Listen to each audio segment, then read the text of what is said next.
What's going on there, YouTube, and welcome back to another comic book video. Alright guys, so lately on my channel we have been covering some classic Marvel. We covered classic X-Men, classic Fantastic Four, and so I said let's try cover some classic Spider-Man. Continue that trend of covering some classic Marvel. And so in this video right here, we are going to cover the death of George Stacy, the father of Gwen Stacy. And the reason why I want to sit down and cover this story is because this was one of the two deaths in the 1970s that changed comics, but also is one heck of a good story. And so I want to sit down and cover the death of George Stacy, the father of Gwen Stacy, and then I will cover Gwen Stacy's death in a later video. But anyways guys, let's go ahead and dive into the death of George Stacy, the father of Gwen Stacy. Now guys, the way this story starts off, we pick up with the Amazing Spider-Man number 88. This is the first book that started off the big storyline of the death of George Stacy. Now, we do pick up with the arms of Doc Ock, because right now you have some guy talking to a crowd of people explaining what the arms do. But he says this right here. He says there is some kind of mind connection with the arms and Doc Ock. So if Doc Ock is not attached to the arms, he can still control the arms with his mind. But luckily for us, Doc Ock is locked away, far away from these arms. So right now, these arms are just basically useless. Now, as soon as he said that, I knew things were gonna go south. As soon as he said these arms are basically useless, I was kind of like, dude, you just jinxed yourself. And of course, across the state or wherever Doc Ock is at, he's in his prison cell using his mind to contact the arms and start making the move to get to him so he can break out of prison. And so back in New York, the arms are going through a rampage through New York. Just going on a rampage right now through New York. Now, of course, you do have Spider-Man swing by. He's kind of like, why are the arms of Doc Ock moving by themselves? Oh crap, Doc Ock still has some kind of connection with these arms. I must stop him. And of course, you know, for the storyline, Spider-Man fails. The arms get away, and they do go to Doc Ock, and they do break him out of prison. And so this right here moves on to the next part of this issue. Now, we do jump over to J. Jonah Jameson and his son John Jameson, because right now the two Jamesons are about to get on a plane that is traveling back to New York. Now, this is where things get even worse, because on this plane you have a man named General Sue. Now, I have no clue where this man is from, what country he runs, but this man is very important in the world at the time of Marvel Comics. And so the reason why the Jamesons are getting on this plane is because JJ wants an interview with General Sue. Now, this is where things get worse, like I said, because Doc Ock appears and he's kind of like, hey, listen, I know this plane is going back to New York, so you know what? I am going to take over this plane and you guys will get me back to New York. Now, Doc Ock finds out that, hey, I didn't know this is the same plane that General Sue would be on. Okay, you know what? Call up the government and tell them that I want $10 million for the head of General Sue. If you guys do not deliver that money, I will kill this man and every other person on this plane. Now, you do have the government find out. The thing is though, as soon as the government finds out that Doc Ock took over that plane, almost every single person in New York find out. People at the Daily Bugle come to find out that their boss is right now being held hostage by Doc Ock. And so you have Peter Parker and Robbie get in a taxi and drive to the airport so they can get there when the plane lands in New York. Now, this is where I say we come to find out how important General Sue is in the world of Marvel Comics. Because as soon as Peter Parker and Robbie get to the airport, there is a crowd of people surrounding the airport, and they're mad, saying, listen, we hate this man. Let Doc Ock kill that man. Keep the 10 million. Use that money for something else, but do not use that money for that man right there. Let Doc Ock kill him off. Now, you do have Peter Parker saying, okay, listen, these people are not thinking right. There are other people on that plane besides General Sue. So you have Peter Parker sneak off so he can put on his Spider-Man outfit so he can go out there and fight against Doc Ock to save those people.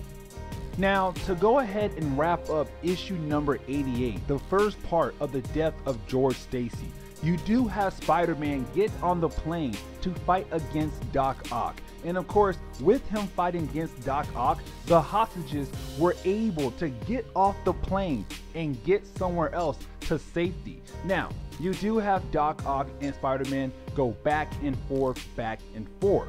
And the thing is, you have Doc Ock take control of the plane and make the plane start moving again towards a building. So when it hits, of course, the plane explodes. Now, of course, you do have Spider-Man saying, okay, I have to leave before this plane hits that building or I die with Doc Ock. Also because this is my own comic book title. I can't die just yet. And so you have Peter Parker get off the plane, and that plane does crash into some random building and explodes. Which, by the way, it does seem like Doc Ock is now dead. And that is where issue number 88 leaves us for right now for the death of George Stacy. And we now move on to issue number 89.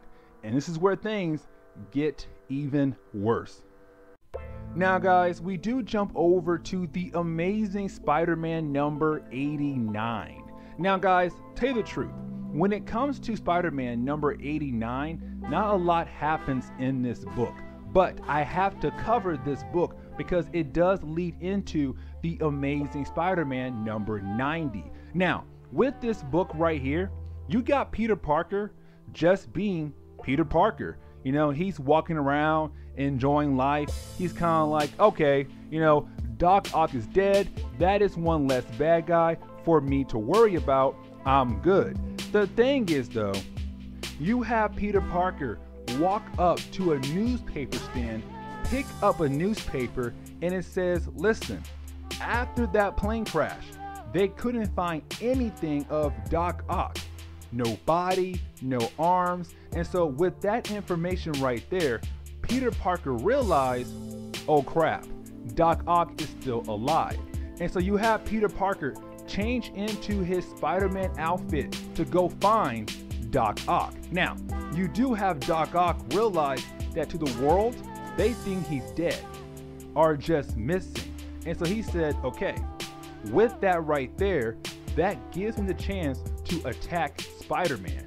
And so you basically have the two characters looking for each other. Now, they do find each other and they do start to fight each other. And the thing is, this is where I say number 89, not a lot happens because all you have is Doc Ock fighting Spider-Man, and they're going back and forth throughout the whole book. We're seeing our boy Spidey do all these cool tricks. You know, he's kind of like, hey, you can't hit me, but I can't hit you, but I'm still going to try to hit you. That's all you see in this book for a good amount of pages. And then right at the end of number 89, you do have Doc Ock grab Spider-Man, and it does seem like Spidey is about to die. And this is the reason why I want to cover number 89, because like I said, it leads right into the Amazing Spider-Man number 90.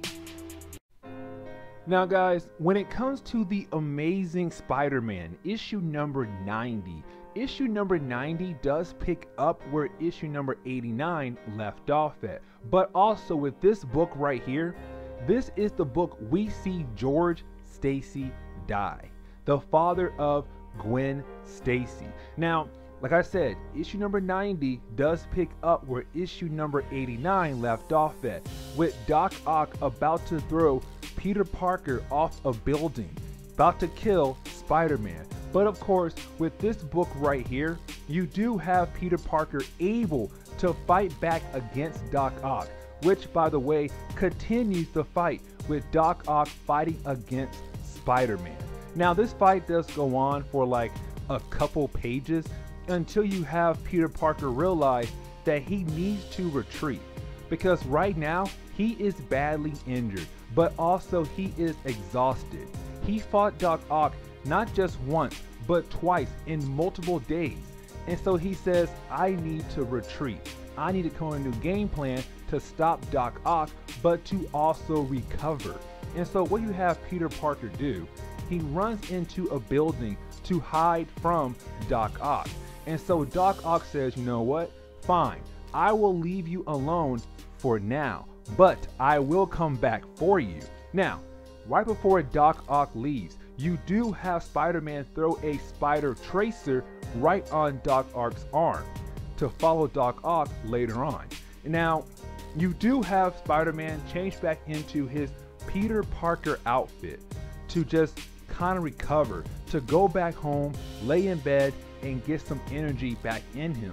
The thing is though, he runs into George Stacy, and George Stacy can tell that Peter Parker looks exhausted. He looks sick, and that's when Peter Parker faints into George Stacy's arm. Now, when Peter Parker wakes back up, he sees Gwen and George Stacy both talking to him to see if he's okay now, because he literally passed out in George Stacy's arm. And so you have his girlfriend kind of like, hey babe, you're good, you're all right. You know, you kind of passed out, and my dad, who's an old man with a cane, was able to bring you back here to our house to make sure that you're okay. Now, while she's talking to Peter, you also have George Stacy kind of talking to Peter Parker and saying things that make it seem like he knows that Spider-Man is Peter Parker. But the thing is, we do not know how George Stacy knows. All we know is that George Stacy kind of has some proof that Peter Parker is Spider-Man. And so Peter Parker is wondering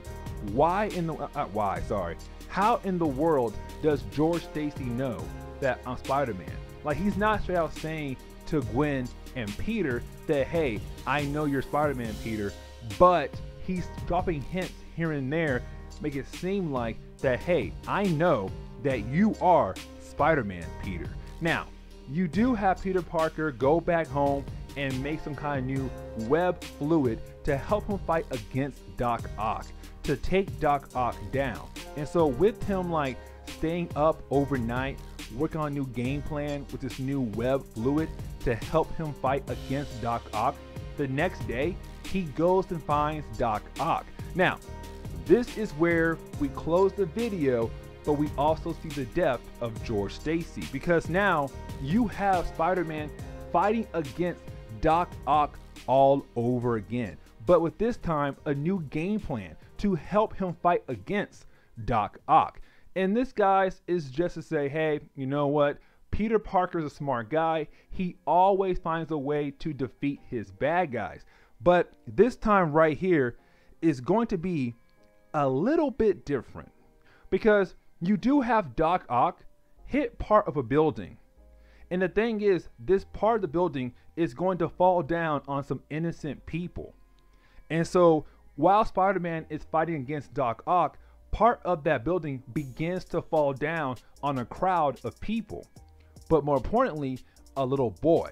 And so while almost every single person was able to move out of the way from the falling debris, this little boy did not move out of the way. And so at the very last second, you have George Stacy, who was also in the crowd of people watching Doc Ock fight against Spider-Man, push that little boy out of the way before the debris lands on him. So the little boy got saved, but that falling debris fell on George Stacy. And that's how George Stacy died in Marvel Comics. Now, with that happening, you have the crowd of people start to blame Peter Parker. They start to blame Spider-Man, saying it's his fault that this man, George Stacy, died. And so you have Spider-Man swing down, stop fighting against Doc Ock, swing down to see if George Stacy is still alive. Now, like I said, George Stacy was technically, killed by the debris that fell on him, but he was able to say the last few words to Peter Parker before he died. He said, listen, I always knew that you were Spider-Man, but I need you to promise me one thing. I need you to watch over Gwen for me, because right now, you're the only thing she has left in her life. I'm gone. I was her last family member. And that is when he dies, in the arms of Peter Parker. But anyways, guys, go ahead and leave me a like down below. And also, guys, subscribe for more comic book videos down the road. Now, I might do the Spider-Man versus Iceman story that took place right after the death of George Stacy, or go ahead and jump to the death of Gwen Stacy. I don't know yet. But anyways, guys, like I said, this is the end of the video. Please hit the like and subscribe. But anyways, guys, I'm out of here. Later.